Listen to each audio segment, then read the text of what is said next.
Guys, can we talk about the book of Enoch? I have been doing my research, and when I tell y'all the things I have been learning, it sends shivers down my spine, bro. Because obviously as Christians, we know that we are not the only ones here on this earth. There is a whole spiritual realm that God has not allowed us to see. And reading this book, guys, it's opened my eyes. Like I feel like I'm getting a glimpse of what God would show you if your spiritual eyes were open. Like this book literally covers things like the Watchers, which is crazy, fallen angels, D-word. I saw another creator that was covering the book of Enoch say that we shouldn't say demons because what you call to is what you allow in, and period. Nephilim, which, oh my goodness, that's another one. The Nephilim is such a crazy study, guys. I want to know if Lilith is actually mentioned in the book of Enoch. Like I have to check it out. I've even heard that mermaids, aka sirens, are mentioned. Like, yo, there's just so much to learn. Like apparently Enoch was a book in the Bible that was actually removed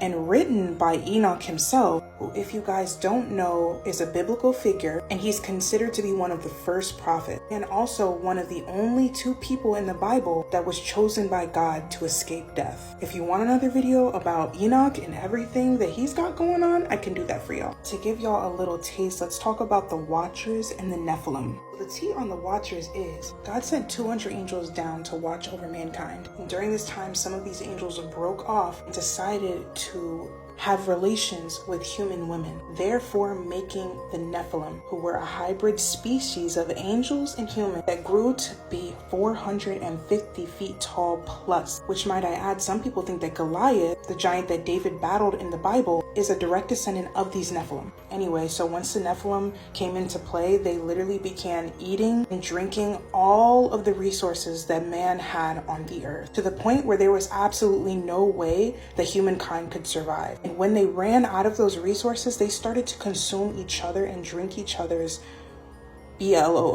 I don't want to get banned because this is some juicy stuff. At this point, it got to be so bad that God came down and put on divine punishment onto these angels and the Nephilim. God then sentenced them to a place of suffering and darkness. And he chained 4 of these Nephilim below the Euphrates River. And it is said that they are still there to this day, awaiting the time of judgment that is mentioned in Revelation, also known as the tribulation. And it's at that point that they will escape, as prophecy says. This is why the prophecy that the Euphrates River would dry up, if I'm not mistaken, is the reason why everyone is so freaked out about it, because they know what lies underneath. Guys, this is just a small inkling of a taste of what is in the book of Enoch. There is so many things that we don't hear about in church, and that's almost controversial to speak about in the Christian community, and I feel like this channel is where we should get into it. Should I make a series on the book of Enoch? Would y'all watch that? As always, make sure you like and follow and comment down below what you guys think, because I am excited.